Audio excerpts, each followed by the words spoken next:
Very great pleasure for me to be chairing this session where Professor Bill Ashcroft will be delivering the keynote. As you've heard, he is Professor Emeritus, University of New South Wales, Australia. But I don't think, introducing him as the author of 200 articles, books, and so on, tells you really what he has done, because the Empire Writes Back is one of those key texts that he co-authored, which anyone doing post-colonial studies has had to encounter, read, and of course, anyone who has done that has benefited from it. The other book which he has co-edited, which is widely used by anyone doing post-colonial studies, has not been mentioned yet, is the Postcolonial Studies Reader. And it's certainly one of the books I use all the time. And I've been looking forward to this occasion to meet him and to hear him speak. And I'm sure that's the case with all of you. So without any further comments, any further talk about him, let's hear him. Professor Bill Ashcroft.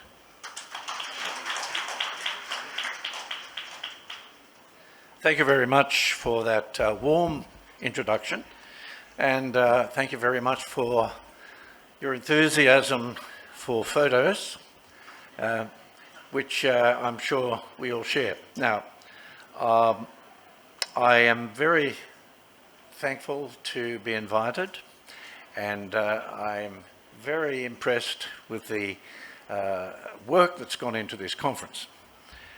And I thank Professor Islam for that introduction, because it ties in with what I want to say. We know Macaulay persuaded the British Parliament to make English the dominant language, but Macaulay would never have imagined what this would lead to. And it led to similar things all throughout the empire. People took the language, transformed it, and used it for their own purposes to communicate their own culture. So today I want to think about the various ways in which the difference of the colonized and formerly colonized and imperial cultures can relate. Now, to start this, I want to suggest that the way to relate is to find a way of speaking that is amenable to everyone. And the American scholar Barbara Herrnstein-Smith has spent much time examining different ways to frame the relation between two very different enterprises, or enterprises we regard as different, science and religion. And relating the difference between these two discourses seems like a hopeless task, since the language of the two activities themselves dictate that the relation can only be achieved when one discourse surrenders and moves into the realm of the other. Most often, of course, this means religious discourse adopting the language of rationality, even though reason itself is a relatively recent philosophical construct. Now, Herrnstein-Smith calls this exercise a study of the microdynamics of incommensurability. And the most significant revelation in this study came through teaching seminars attended by people from very different cultural and scientific and religious backgrounds. By the conclusion of each semester, she says, there seemed to be a way of putting things, of describing and understanding the nature of religion, science, belief, and the relations among them. That was acceptable to virtually everyone.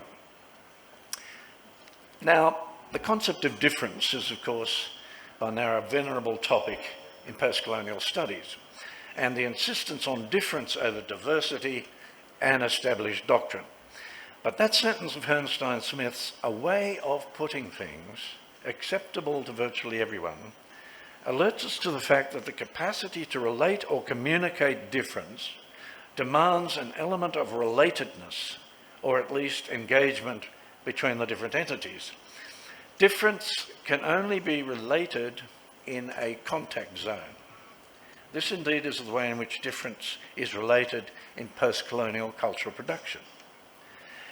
That way of putting things refers to not just language, but a way of speaking, a way of arranging language, and perhaps even a way of knowing that exists beyond language. So how does a formerly colonised subject relate difference in the way that is virtually acceptable to everyone? My answer to this is that it is achieved firstly through the creative use of language, chiefly through literature, and subsequently through the power of a visual language. But before we examine the capacity of post-colonial literatures to do this, to find a way of putting things, we must go to the crux of the problem, to language. Language in Smith's seminar was quite uncontentious, even though the discourses appear to be entirely incommensurable. But in the post-colonial context, the beginning of the problem is that existing between the differences in language itself. For we seem to have a similar problem to that existing between science and religion. Communication may be held to occur only when one discourse surrenders to the other. But the way of putting things is critical because it can only occur in a shared language, and this has been a contentious issue since Anglophone post-colonial writers began to elbow their way into the field of English literature. Now, the problem with post-colonial language use can be seen in a critical moment in Shakespeare's final play, The Tempest, when we first encounter the monster Caliban.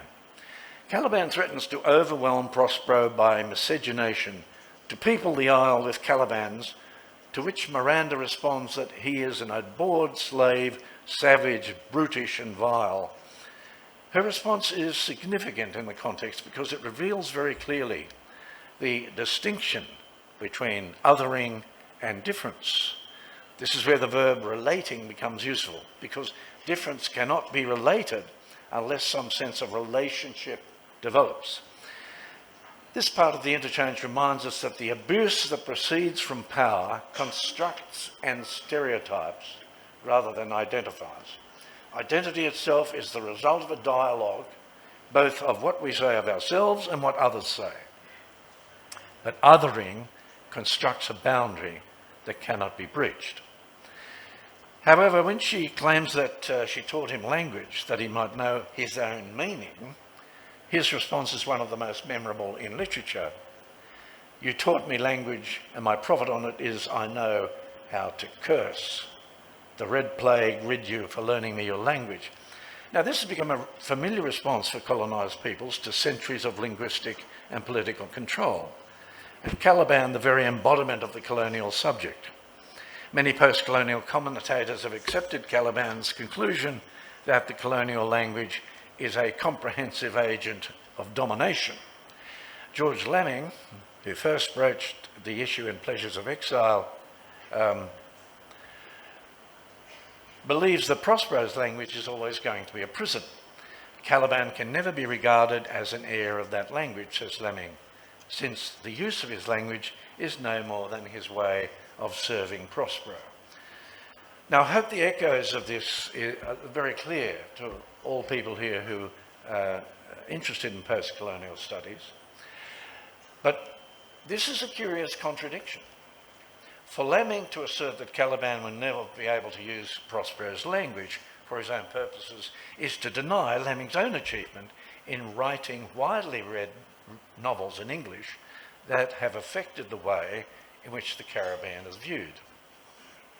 An alternative view to Lamming's was expressed by Jan Huys Jan, who suggests that if Caliban is no more than a part of nature, he will never be able to break out of the prison of Prospero's language.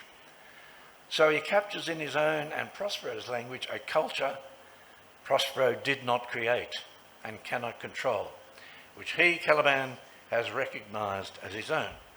But in the process, the language is transformed, acquiring different meanings which Prospero never expected. Caliban becomes a bilingual. That language he shares with Prospero and the language he has minted from it are no longer identical. Caliban breaks out of the prison of Prospero's language. Now, Jahn explicitly dates Caliban's appropriation of Prospero's culture, the successful revolt from the prison of Prospero's language, from the rise of the negritudenist movement. But the process of using language, of transforming language for its own purposes, is one that has gone on through colonial times. And I want to suggest at this moment that post-colonial doesn't mean after colonialism, it means after invasion. And post-colonial reading occurs from the moment of imperial domination. Now,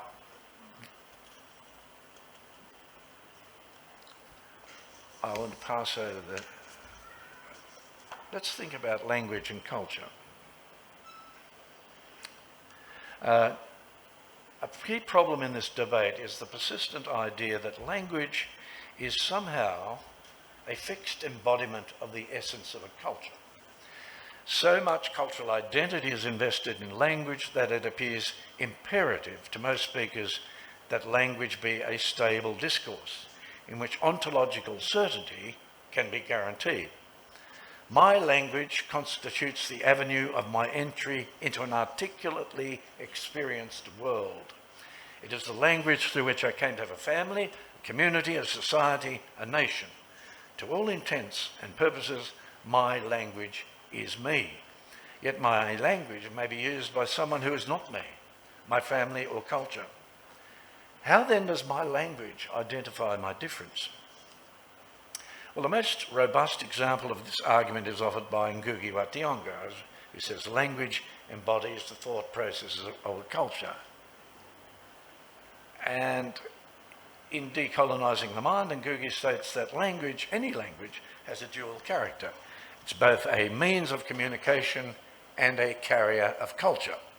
Where English is concerned, it is widely used as a means of communication across many nationalities, but it is not the carrier of a culture and history of many of those nationalities. Well, the key question here is, how does a language carry a culture? Is it impossible for a language to carry a culture different from the one in which it emerged? Obviously, what we mean by the term carry will be critical in deciding this. Chinua Achebe believes that a language can carry a different culture.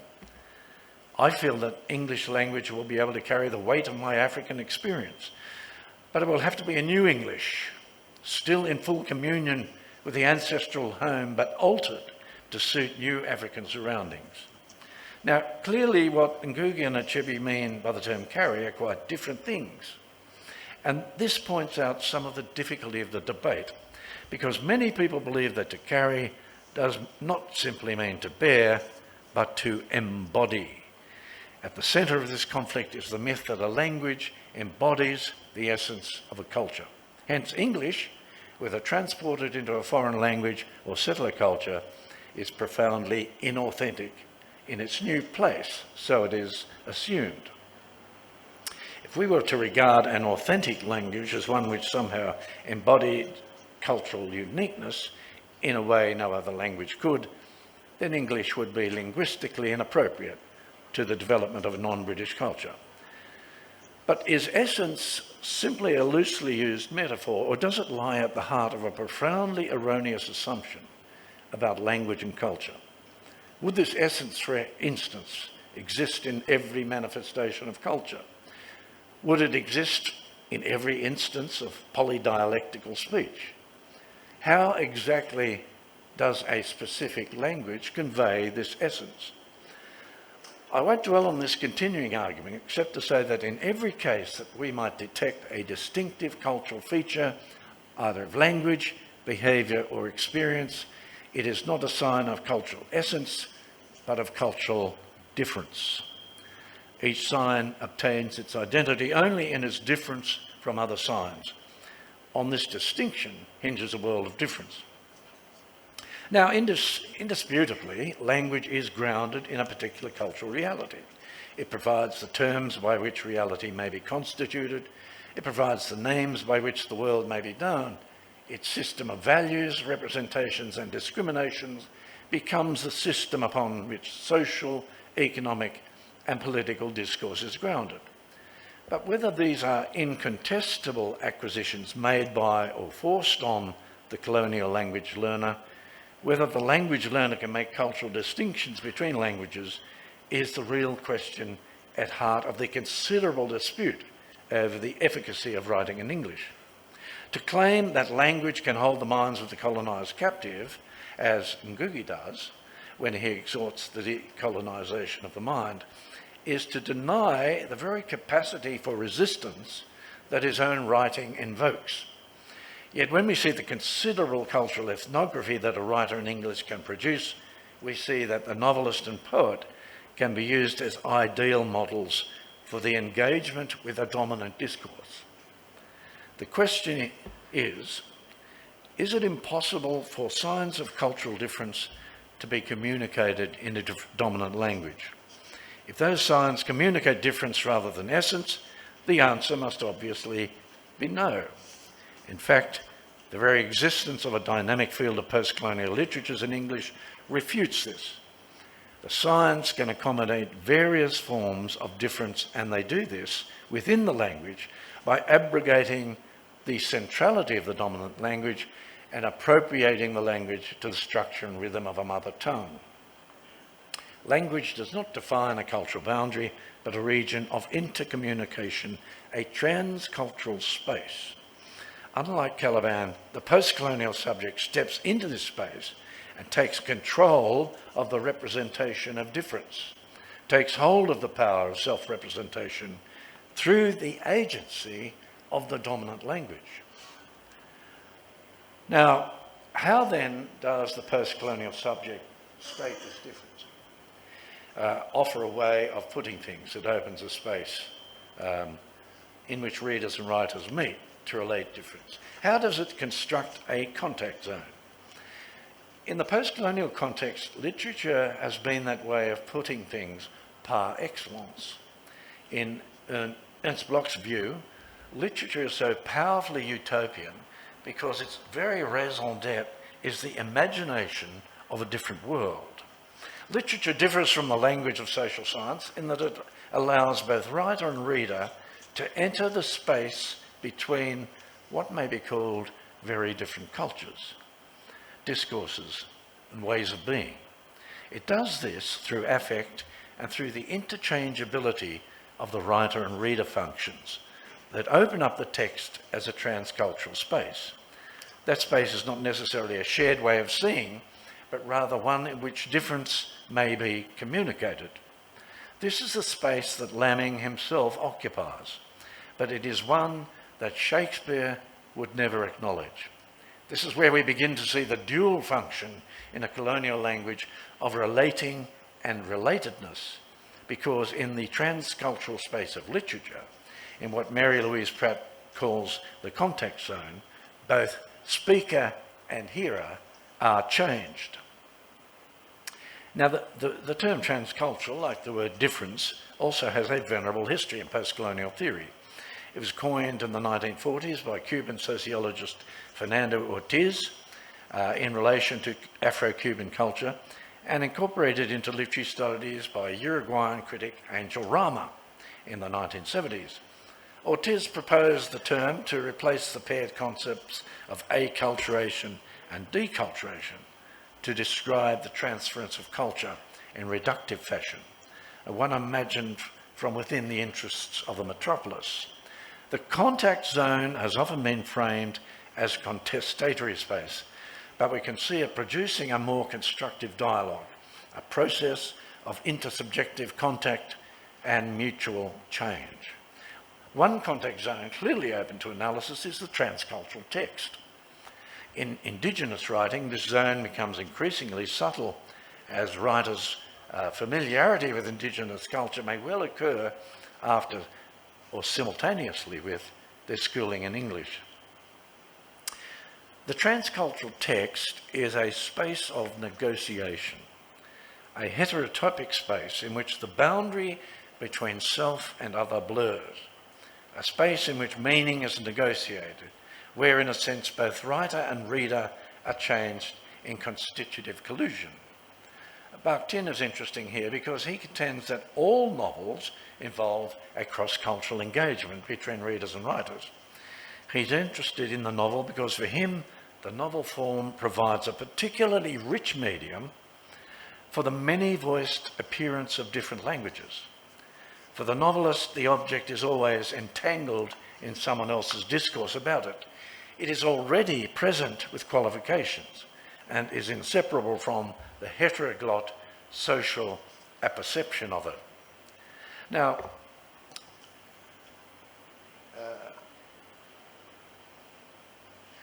I want to propose a way of looking at reading they call constitutive reading. The dialogism of the text that Bakhtin talks about shapes it as a social situation. It's important to see the text as a material object, a thing, because its materiality affects the communication, but we must not forget that the writing is an intense and socially mediated act.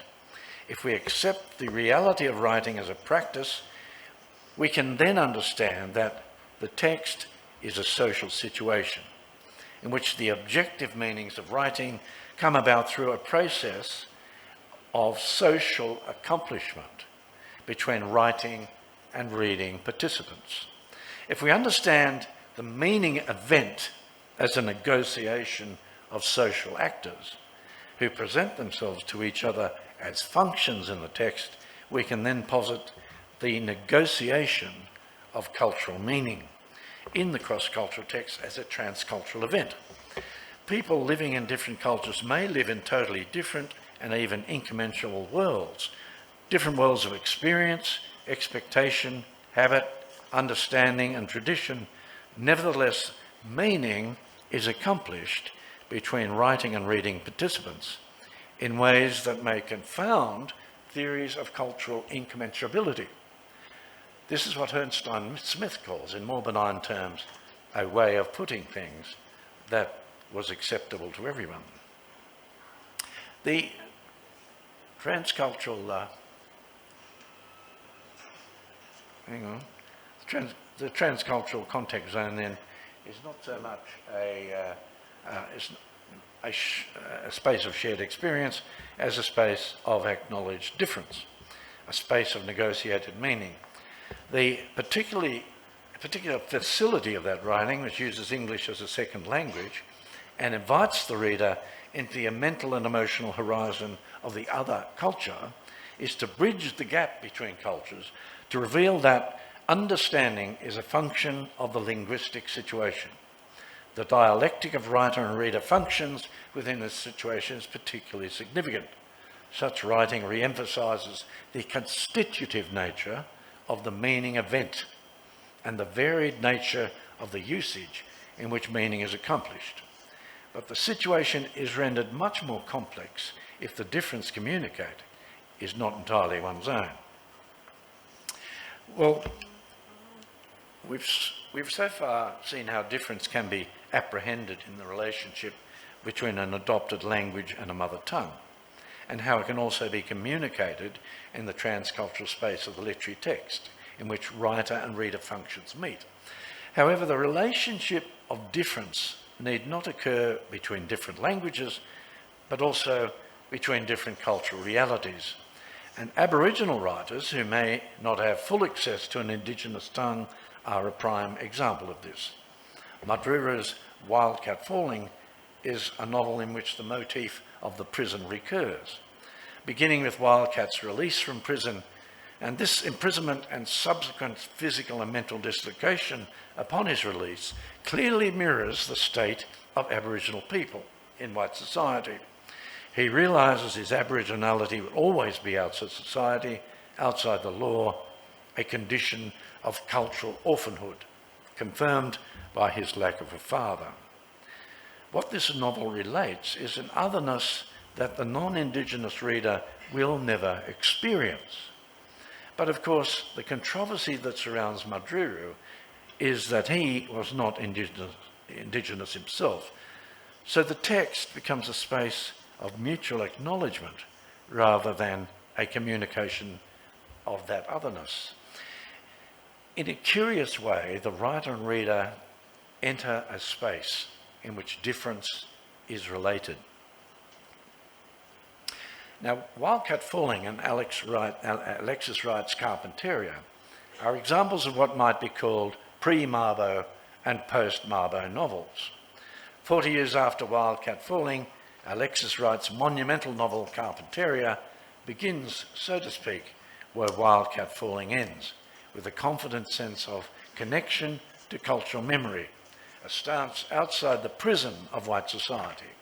Now, Wright says, the fundamental challenge I wanted to set myself was to explore ideas that would help us to understand how to reimagine a larger space than the ones we have been forced to enclose within the imagined borders that have been forced upon us. A vast, sprawling novel, Carpentaria addresses the range of issues that affect Aboriginal life in the North. But most interesting is the way in which it begins by inserting the dreaming into the contemporary text.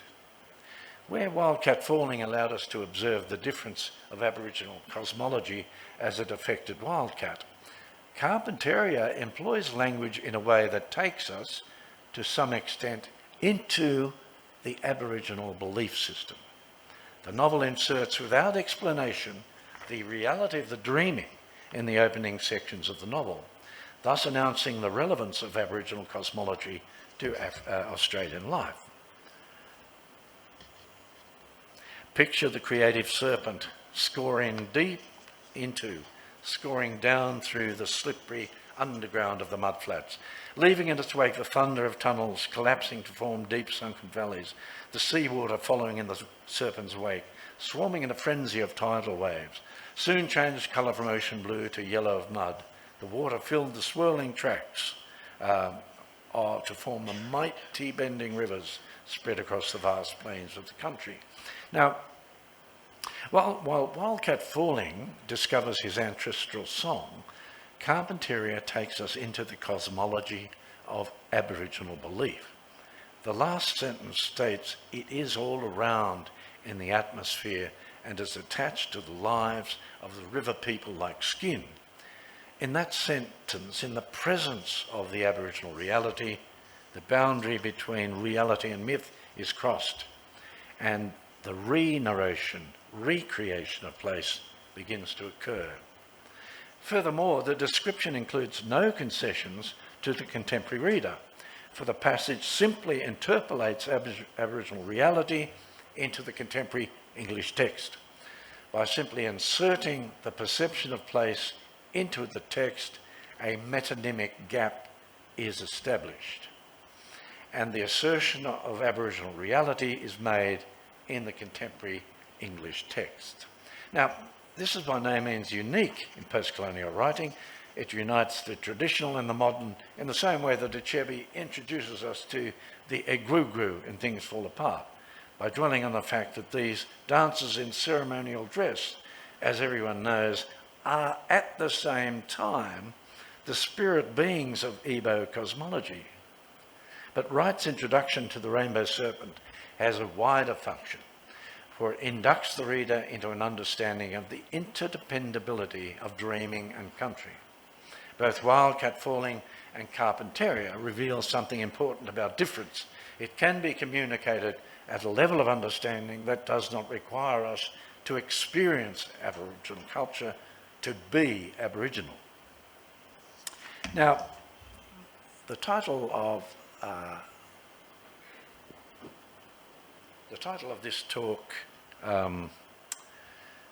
centres on the capacity of a shared language to communicate cultural difference. But there is a sense in which the visual language of art, a language that may in many respects be seen to be generated by European tradition, also offers a transcultural space in which difference may be related.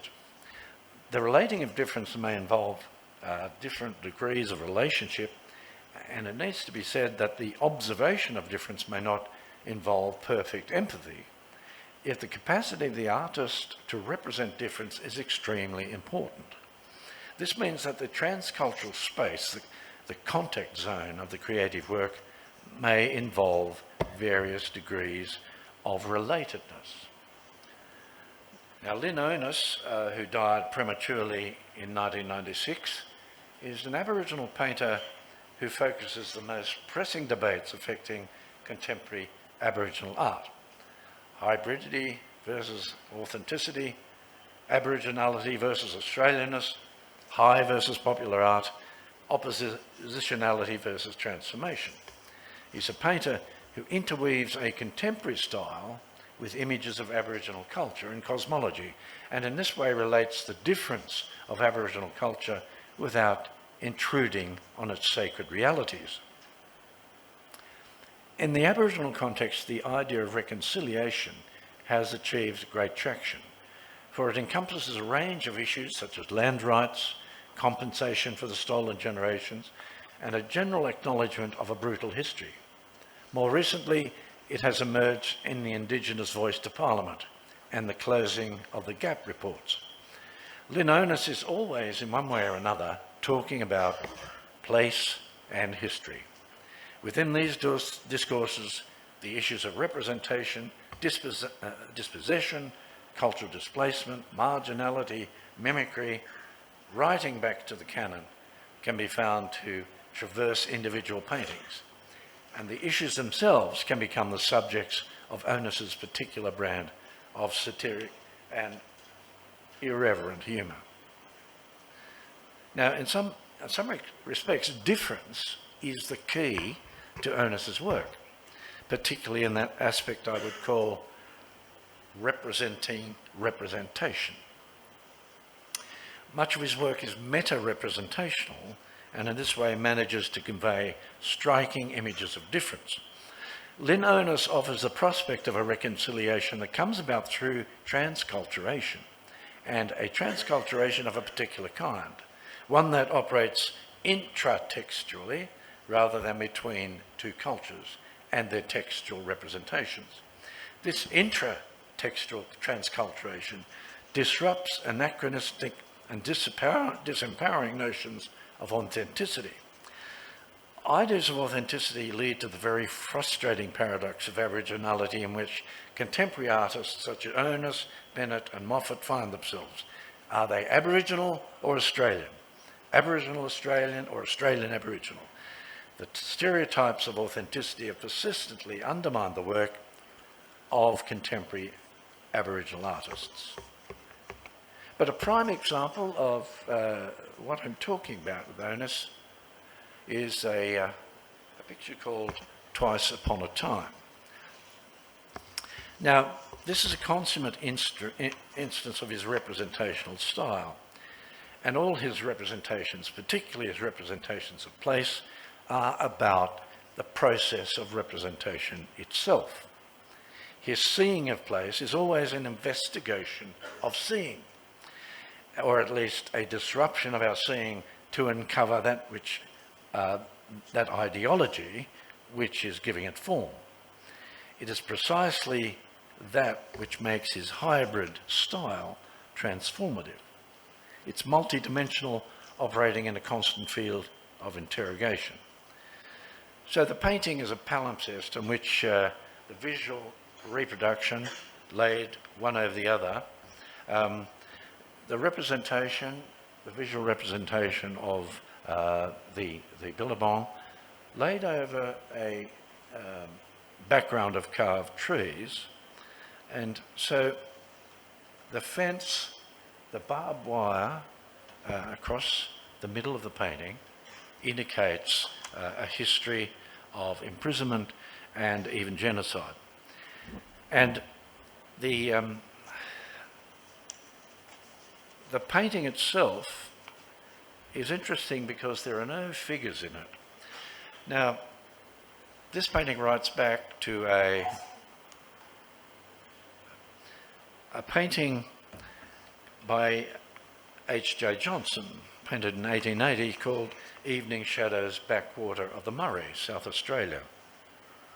Now, Twice Upon a Time writes back to Johnson in a mimicry so tranquil that it seems to lack the menace that Barber saw central to colonial mimicry, reproducing too lovingly the conventions of colonial representation.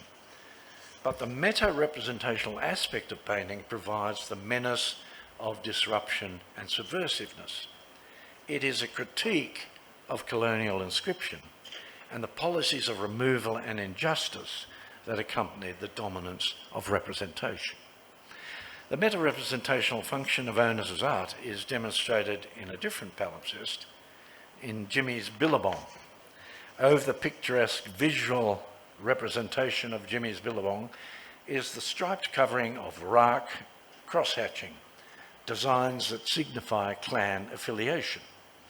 The raak overlay can be interpreted as a process of indigenising the other, of claiming custodianship of the land, and of subverting the primacy of Western systems of representation.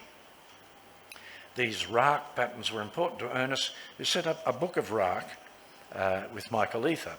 As with the former painting, Twice Upon a Time, the meta-representational contest is between the visual, oculocentric history of Western representation and the embodied construction of Aboriginal place. From 1986 until his death in 1996, Onus made 16 spiritual pilgrimages to the Arnhem Land. These enabled him to fill his in-between space, his third space of enunciation, with a diverse array of techniques. And one example is the painting Barmah Forest. It's a strikingly simple subversion of the landscape techniques on which the painting itself capitalises. The ambivalence of place and the perception of Western styles of seeing as themselves a screen over ancestral space is demonstrated by the jigsaw pieces taken out of the painting. Seeing itself, as it is represented in the painting, is a jigsaw that can be too easily disrupted by the removal of a couple of pieces.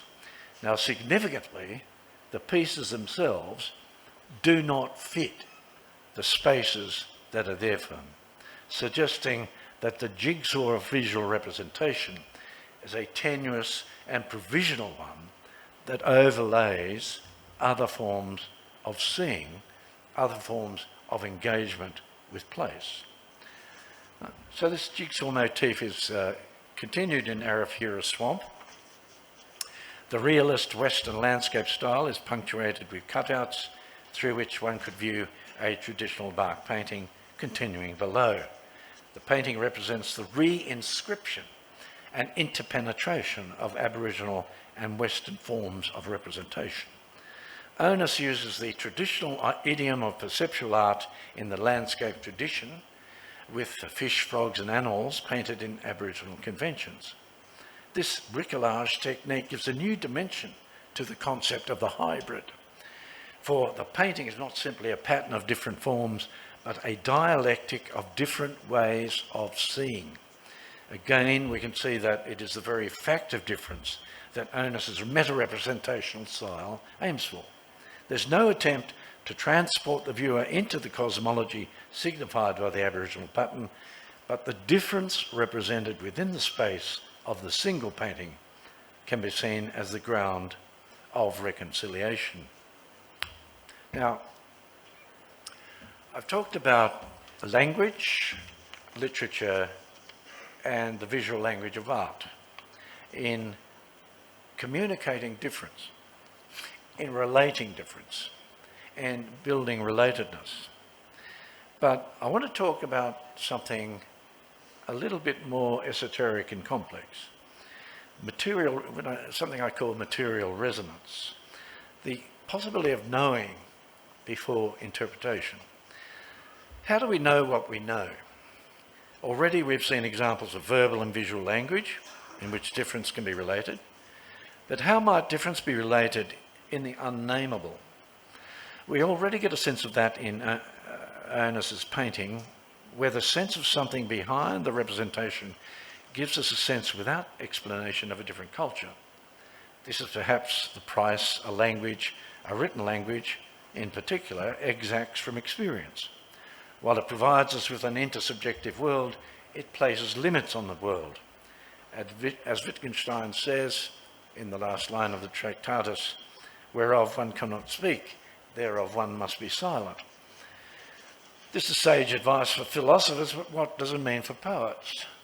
T.S. Eliot says, on the other hand, the poem is a thing itself and should be enjoyed even for it's understood.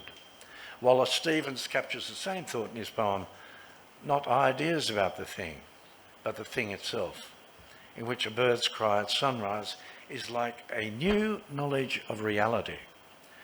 But the question I'm asking is what kind of knowing may exist before or outside understanding? It's precisely that whereof the unsaid, whereof one cannot speak, that concerns me, because it's the resonance of the unsaid and unsayable that both enriches and mystifies the cultural object. The Aboriginal writer Aileen Morton Robertson makes the familiar claim that the Aboriginal relationship to the land is an ontological one that white people can never share. No one would dispute this, but how useful are such stereotypes? Would this relationship lie on a continuum for different Aboriginal people themselves? What happens when we delve into the space between the ontological polarities of white and Aboriginal relationship to place? Can we understand that which we cannot share? Can we know before we understand? And if so, what is it to know in this way? Clearly, to even ask these questions is begin to reconfigure our idea of epistemology. Of the first question, postcolonial writing shows us categorically that understanding is not to be confused with a shared experience. Indeed, the relating of difference need not even demand understanding of the other. But the second question is much more challenging.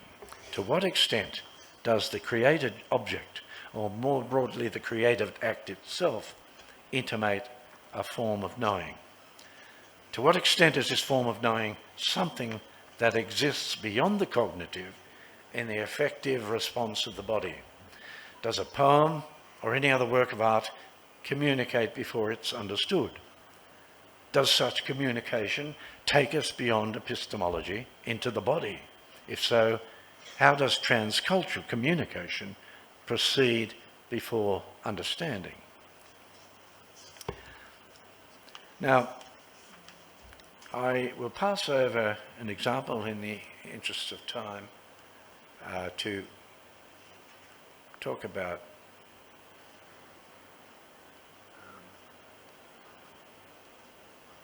I'll pass over David Malouf's novel, but just briefly, what he suggests is that there is a sense of experience of knowing the country before understanding of the first settlers who arrived in Australia. But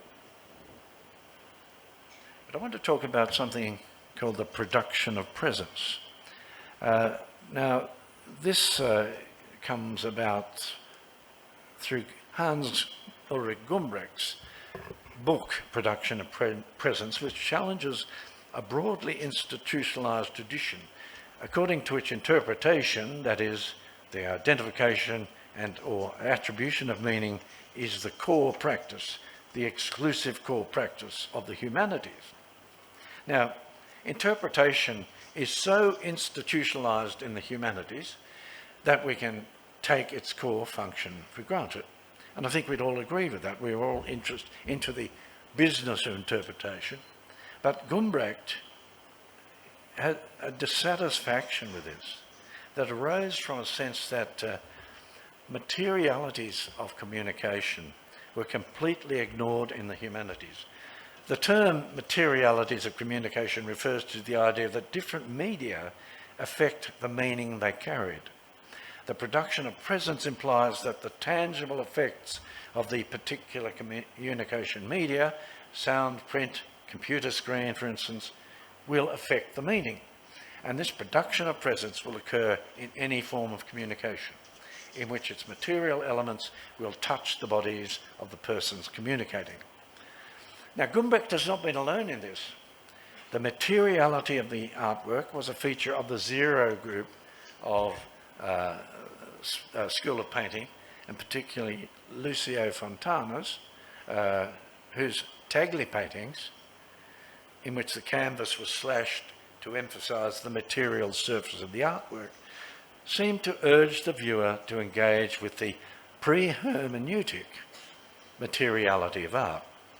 Indeed, more than urging, the violence of Fontana's abuse of the canvas shocks us into recognition of the materiality of art.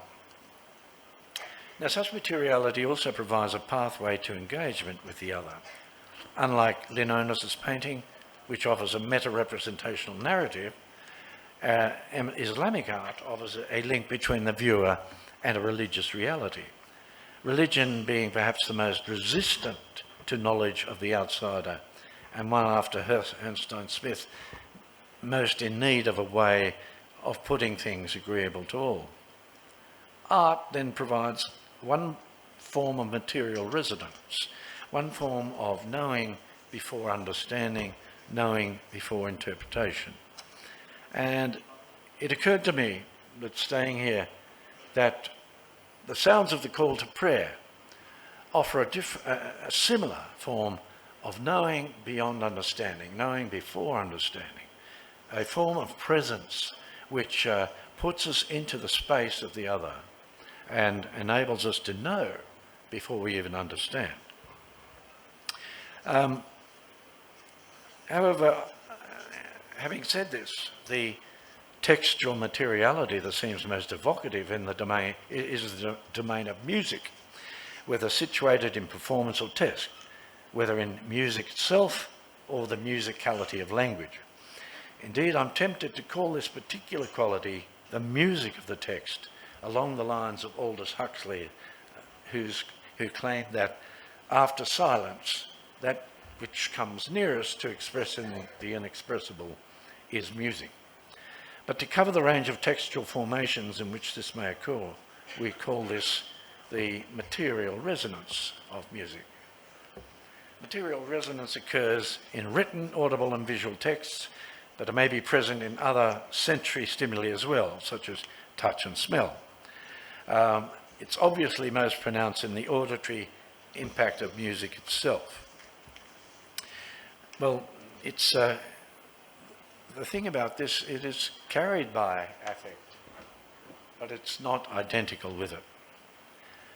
More importantly, presence may be the point at which true dialogue begins, because in Bakhtin's terms, true dialogue occurs when the difference of the other is recognised. Where the production of presence becomes central in understanding a post-colonial aesthetic space is in its suggestion that there are ways of experiencing, responding to, of understanding the world apart from structures of meaning. That is, apart from the kind of interpretation that can be fixed in language. The fact that these moments can be suggested in art, music, and especially literature is an important discovery, for the concept of presence privileges the aesthetic moment. There exists in this moment a non-cognitive apprehension, what we might call a form of knowing that lies beyond interpretation. So the engagement with a cross-cultural text occurs in a transcultural space, a contact zone in which reader and writer functions meet, but there is an elaboration of the power of all literature to present the luminous effects of its materiality. But what of reading? If texts are constitutive, how can readers approach the text in a different way to engage with presence? Like viewers at an art exhibition, readers are surrounded by a great deal of noise, both positive and negative, concerning Aboriginal creative production. Should readers be open to the beyond of meaning? ready to enjoy before understanding, to be open to the material resonance of the text before interpretation. Indeed, there is a way of being open to the text without representing, a way of not thinking that Heidegger calls Gelassenheit.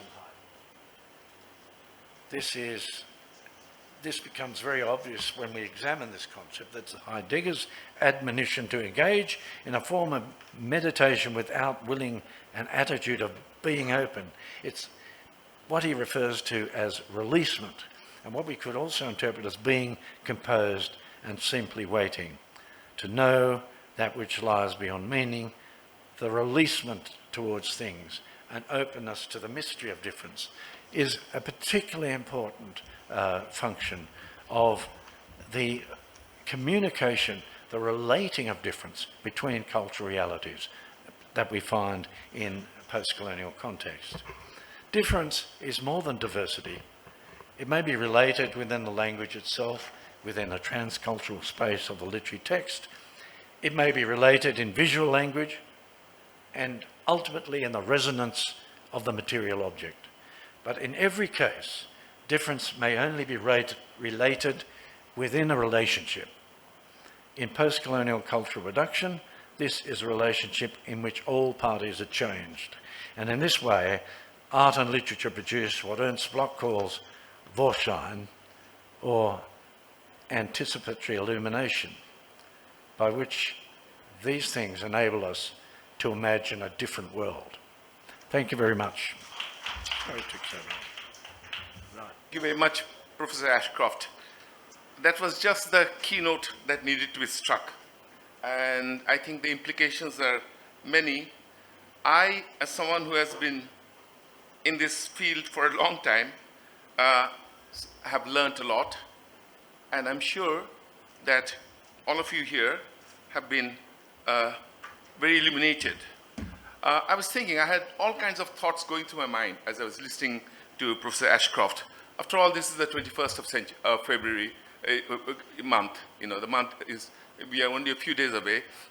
And our history, it's so intricately linked with colonizing languages, not only English, but Urdu, against which there was a time when there was an attempt to bring in words which were not Bengali and weed out Sanskrit-rooted Bengali words and bring in words from Arabic and Persian. And so the colonial impact on our language and our literature, both positive and negative, is something that I think all of us here know very intimately. And one of the implications of his keynote is to make us, one of the outcome of his keynote is to make us think about it, the resonance of all of this.